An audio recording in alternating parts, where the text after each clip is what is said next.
Hello everyone and welcome to Dune Officers Academy. For REMC examinations, we were doing questions related to antonyms. Now there are a variety of questions that you will encounter for REMC examination.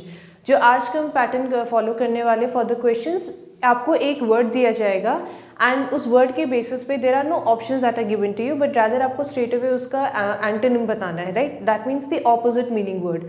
Mostly जो आपके questions आते हैं उसमें आपके एक word दिया गया होगा, उसके चार ऑप्शंस होते हैं, और else that particular word is used in a sentence, और उसके बेसिस पे आपको फाइंड आउट करना होता है कि उसका एंटोनिम क्या होगा, right?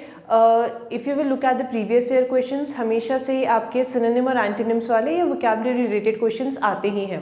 And this is not only for the REMC examination but even for the other examination, जैसे कि आपका सैनिक स्कूल हो गया या फिर आपके NDA या CDS लेवल के जो एग्ज़ाम्स होते हैं, तो हमेशा वोकैबुलरी रिलेटेड क्वेश्चंस आते हैं. टू इन्हांस योर वोकैबुलरी आप न्यूज़पेपर रीडिंग कर सकते हो. That is one of the best way, because वहाँ पे आपकी रीडिंग हैबिट डेवलप हो रही है. So you learn to comprehend things. Secondly, you learn new words with context, right? और करंट अफेयर से आप अपडेट हो ही रहे हो, right? Before starting the session, अगर आप दून ऑफिसर्स अकेडमी की ऑफलाइन बैच से जुड़ना चाहते हैं, then you can contact on the number that is given on the screen and you can enrol yourself for the offline batches. NDA, CDS, FCAT, इन सब के लिए भी हम न्यू बैचेस स्टार्ट कर रहे हैं. For that also you can enrol yourself by contacting on the number. So will start out with the session. हर बार जिस तरीके से बोला जाता है, जो भी क्वेश्चंस कराए जाएंगे, try to answer them yourself first. उसके बाद जो आपके आंसर्स होंगे उसको आप मैच ज़रूर करो. वन मोर थिंग, जो भी आपके एंटोनिम्स के वर्ड हम डिस्कस करेंगे, ज़रूरी नहीं है कि सिर्फ वही वर्ड होंगे. If you can find out words other than that, well and good, right? Now the first question is,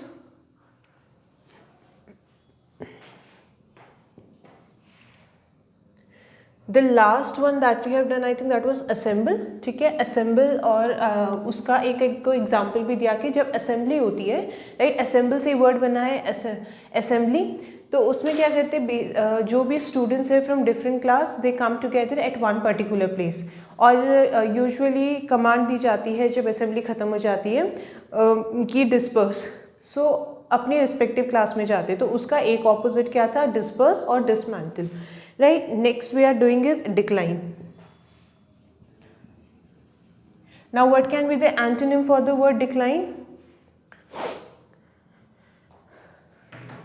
Decline का मतलब क्या होता है? Decline simply means कोई भी चीज़ जो ग्रेजुअली क्या हो रही है, कम होती जा रही है, right? Something which decreases gradually, right? तो इसका एक रूट वर्ड जो है ना, DEC, वो किसको रेफर करता है? चीज़ें कम होती जा रही हैं, राइट? तो एक जो आपका डिक्लाइन का ऑपोजिट हो सकता है, that is increase, because the word decline itself means what? When things decreases, ठीक है, या कोई चीज़ ग्रेजुअली कम होती जा रही है. और एल्स हिस्ट्री में आपने डिक्लाइन किस कॉन्टेक्स्ट में आप पढ़ते हो कि जो आपके कोई भी राजा हैं, धीरे धीरे उनका जो स्टेट के ऊपर कंट्रोल था वो कम होता गया, है ना? तो इसका मतलब क्या है कि जो उनका कंट्रोल है, जो उनके किंगशिप है या जो उनका राज है, वो क्या हो रहा है? धीरे धीरे उस पर कंट्रोल या पावर कम होती जा रही है, तो they are losing it. So one more opposite for the decline term is flourish. ठीक है, अगर आपको ये दो एंटोनिम कराए गए हैं, इसका मतलब ये नहीं कि सिर्फ ये दो हैं.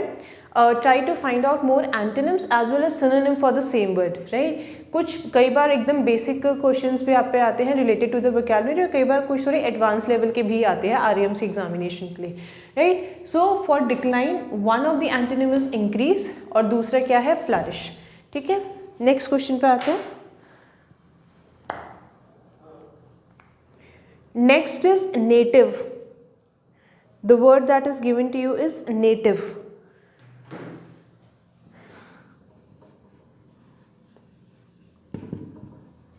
Native का मतलब क्या होता है? If I tell you that they are the native of Himachal Pradesh, what does that mean? मतलब by birth वो क्या है? उसी जगह को belong करते हैं. तो हम ऐसे लोगों के लिए क्या वर्ड यूज़ करते हैं? नेटिव. इसी के लिए एक और टर्म जो है related to the word native is indigenous. मतलब जो प्योरली उसी जगह को बिलोंग करते हैं, because they were born there, they were raised there, उनकी जो पहले की जनरेशन है वो भी उसी पर्टिकुलर जगह पे क्या है कि उन्होंने अपनी लाइफ वहीं पे गुजारी है। तो नेटिव का एक और जो आप if you talk about the synonym for the word native, एक आपको आ जाता है इंडिजीनियस, मतलब कोई भी चीज़ जो एक्सक्लूसिवली उसी जगह को बिलोंग करती है, राइट। कई बार जब आप ज्योग्राफी में ट्राइब के टर्म्स में बात पढ़ते हो उसमें भी आपने देखा होगा इंडिजीनियस या नेटिव वर्ड आता है, मतलब जो बाय बर्थ उसी जगह को बिलोंग करते हैं। इसका ऑपोजिट क्या हो सकता है? अच्छा, when people from other country come to our country, तो हम उनको क्या बोलते हैं? फॉरेनर, मतलब बाय बर्थ वो यहाँ को बिलोंग नहीं करते। सो एक ऑपोजिट जो नेटिव का हो जाएगा दैट इज़ फॉरेनर, ठीक है। एक और क्या हो जाएगा? अच्छा, हिस्ट्री में जब आप ब्रिटिश एम्पायर के बारे में पढ़ते हो तो फ्रीडम स्ट्रगल के बारे में, तो there you must have come across a word outsider, है ना, कि even though we belong to this particular land but फिर भी हमें ऐसे फील कराया जाता है कि जैसे कि हम बाहर के रहने वाले, हमें क्योंकि उतने राइट्स नहीं दिए जाते थे। तो एक और जो आप वर्ड यूज़ कर सकते हो opposite meaning for the native is outsider, ठीक है। Either it can B foreigner और इट कैन बी आउटसाइडर, मतलब जो एक्सक्लूसिवली उस जगह को नहीं बिलोंग करता है, बाहर के रहने वाले जो है, right. So for native synonym की बात करें इंडिजीनियस, एंटोनिम की बात करें फॉरेनर और आउटसाइडर। वन मोर थिंग, ये बात आपको बहुत बार बताई जा चुकी है कि जब भी सिनोनिम और एंटोनिम की बात की जाती है तो एक ऐसा वर्ड आपको चूज़ करना है जिसका मतलब या फिर जिसका ऑपोजिट जो मीनिंग है दैट इज़ क्लोजेस्ट, ठीक है। एग्जैक्ट सिमिलर हर बार ज़रूरी नहीं है या एग्जैक्ट ऑपोजिट हर बार ज़रूरी नहीं है, but try to go with that option जो जिसका मतलब क्या है, सिनोनिम पूछा गया या antonym which is closest in meaning to the word that is given in the question, ठीक। तो नेटिव का क्या हो गया? फॉरेनर और आउटसाइडर, राइट। नेक्स्ट वर्ड है आपका टिमिड, ठीक है। The word that is given to you is timid. Timid का पहले मतलब क्या होता है?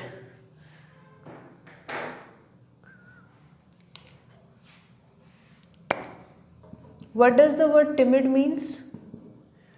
टिमिड वर्ड पहले भी आ चुका है आपका एग्जाम में, and not only for the RMC but ये शायद एनडीए या सीडीएस में भी आया है। टिमिड का मतलब क्या होता है? एनी पर्सन हु लैक्स करेज या who is not confident enough, ठीक है। तो टिमिड का मतलब क्या हो गया? पर्सन हु लैक्स करेज और कॉन्फिडेंस, जिसमें क्या है? करेज नहीं है या कॉन्फिडेंस नहीं है, ठीक है। टिमिड का अगर हम एक वर्ड बोले तो इट कैन बी शाय, ठीक है। पर जब हम किसी शाय पर्सन की बात करते हैं दैट डजंट नेसेसरली मीन्स कि उसमें करेज नहीं है, राइट। तो एक जो सिनोनिम हम बोल सकते हैं it can be shy, alright. अब कई बार आप बोलते हैं यार ये बहुत बोल्ड है, इसका मतलब क्या है? They are very outspoken. Timid क्या है? कॉन्फिडेंस नहीं है, वो बात नहीं करते हैं ज़्यादा, है ना।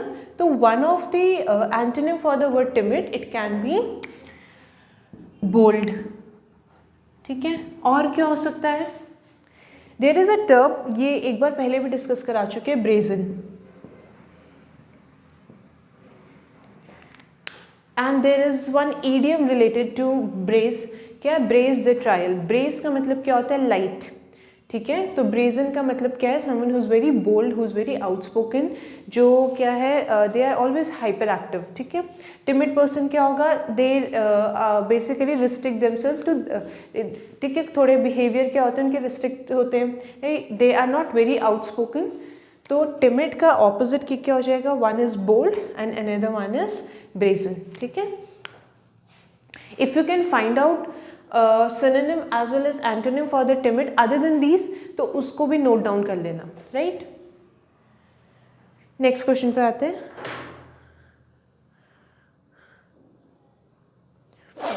The word is cursed।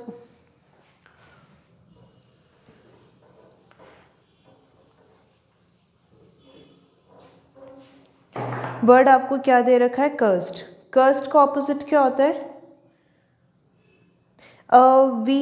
एक हमने वर्ड किया था ब्लेस, है ना, वहाँ पे उसका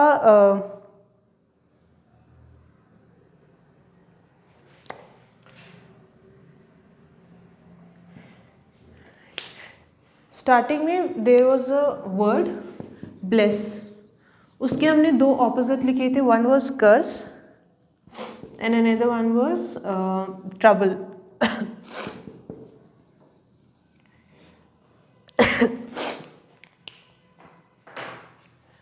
तो अब जब आपको कर्स वर्ड दे रखा है तो उसका एक एंटोनिम क्या होगा?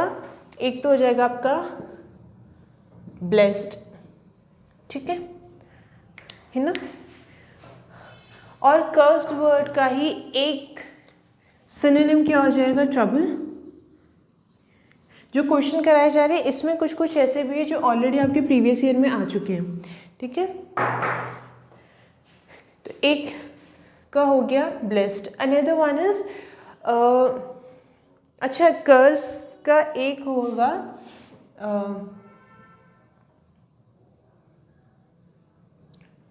when you bless someone you basically what you are doing, you are wishing them well, है ना।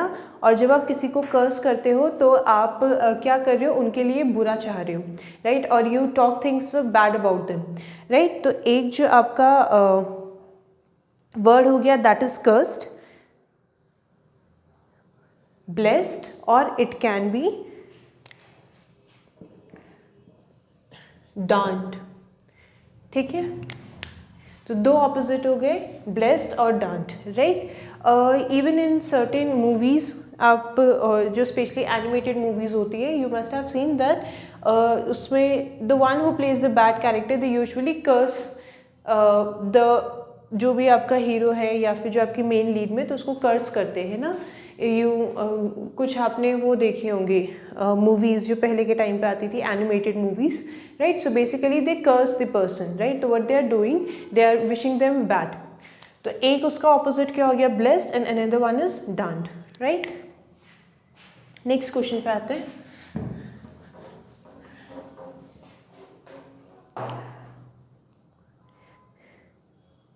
Ancient, the word is ancient. अब ये क्वेश्चन आपका आया है जून एग्जाम में। Now this is a previous year question, June 2012 का this is a previous year question. Ancient का मतलब क्या होता है? हिस्ट्री आप डिवाइड करते हो ancient, medieval and modern history. तो एंशियंट में क्या है? पुराना, है ना, जहाँ पे आप इंडस वैली के बारे में पढ़ते हो या डिफरेंट सिविलाइजेशन के बारे में पढ़ रहे हो। So that is what ancient India या फिर एंशियंट हिस्ट्री।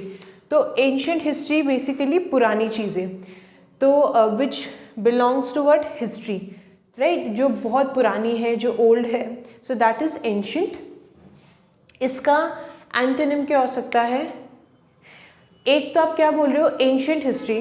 उसके बाद जो आप सबसे रिसेंट वाली पढ़ते हो, जहाँ पे आप इंडिपेंडेंस या ब्रिटिश एरा के बारे में पढ़ते हो, तो वो उसको आप क्या बोलते हो? Modern history, right. तो one of the opposite for the word ancient is modern, ठीक है।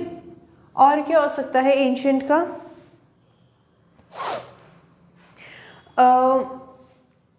Usually when we talk in terms of trends और फैशन, तो आप बोलते हैं ना कि ये लेटेस्ट चीज़ें जो अभी या लेटेस्ट अराइवल है, right. When we talk about कोई भी आपके सॉफ्टवेयर अपडेट्स जब आते हैं तो बोलते हैं ना कि लेटेस्ट जो आपका अपडेट आया है, this is the update.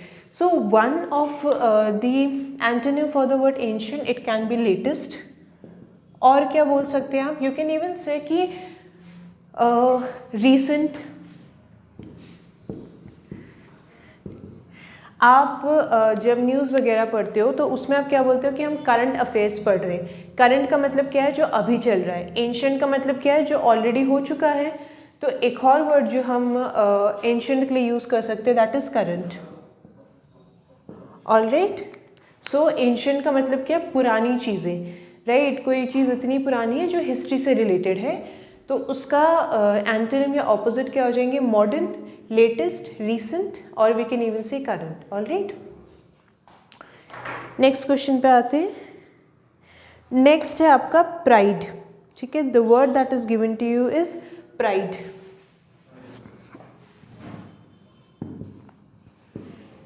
Pride का मतलब क्या होता है? हिंदी में प्राइड को आप क्या बोलते हो? गर्व, है ना।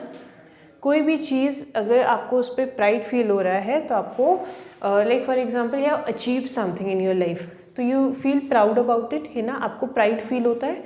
इसका ऑपोजिट क्या हो सकता है? One of the opposite word for this is humiliation, ठीक है। ह्यूमिलेशन का मतलब क्या है? बेइज्जती फील होना। एक और चीज़, कई बार जब आप कुछ गलत चीज़ें करते हो तो आपको बोला जाता है ना शेम ऑन यू, राइट। तो एक जो आपका प्राइड का ऑपोजिट मीनिंग हो गया, दैट इज शेम, ठीक है। Alright, so one of the word is shame, ठीक है।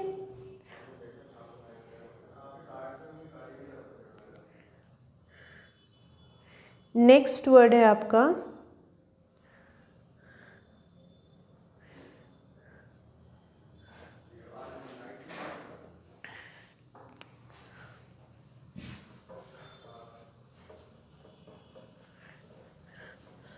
sorrowful.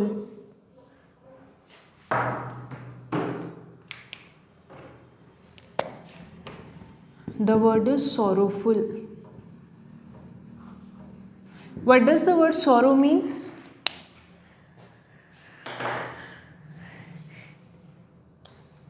सॉरो का मतलब होता है दुख, है ना, और सॉरोफुल का मतलब क्या हो गया? दुख भरा, राइट।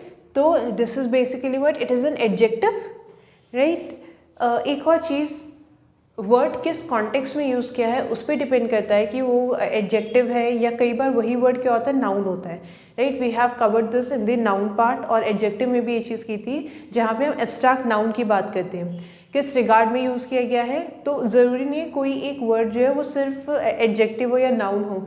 इनफैक्ट आपने इनफ में भी पढ़ा होगा, enough can act as an adverb और even it acts as an adjective, ठीक है। और यही एक क्वेश्चन आपका सैनिक स्कूल में भी आया था, where the word enough was used with a noun. तो डिपेंड करेगा वो किसके साथ आपने यूज़ किया है, and also on the position, कि वो एडवर्ब की तरह काम कर रहा है या फिर एडजेक्टिव की तरह काम कर रहा है, ठीक है। सॉरोफुल का मतलब क्या होता है? दुख भरा। अब देखो दुखी, इफ़ आई से सैड, राइट, तो सॉरोफुल का आप सैडनेस से भी रिलेट कर सकते हो उसको, ठीक है। ऑपोजिट क्या हो जाएगा इसका? वन इज हैप्पी, है ना। अच्छा, जब कोई दुखी होता है so what do you cheer them up, ठीक है। तो एक ऑपोजिट सॉरोफुल का क्या हो जाएगा? Cheerful. One of the opposite for the word sorrowful is cheerful, है ना, खुश मिजाज, right. When you cheer someone up you try to make them happy, right. तो एक आपका वर्ड है happy and the other one was cheerful, ठीक है। तो ये कुछ एंटोनिम्स किए हैं, इसमें से कुछ ऐसे भी थे जो हमने ऑलरेडी जो प्रीवियस ईयर में आ चुके हैं। ऐसे क्वेश्चंस कम आते हैं जहाँ पे आपको डायरेक्टली किसी वर्ड के बारे में पूछा गया है विदाउट गिविंग द ऑप्शंस, पर आते ज़रूर हैं। आई गेस लास्ट टाइम पे आपका या पिछले साल के जून के पेपर की बात करें तो वहाँ पे भी आए थे। वन वर्ड सब्स्टिट्यूशन बिल्कुल डायरेक्ट आपके आते हैं जहाँ पे कोई ऑप्शंस नहीं दिया जाता है। तो कुछ ऐसे जहाँ पे there are no options that are given to you, जो बिल्कुल ऑब्जेक्टिव नहीं है, तो उस पर भी try to work upon that now that you have time, right.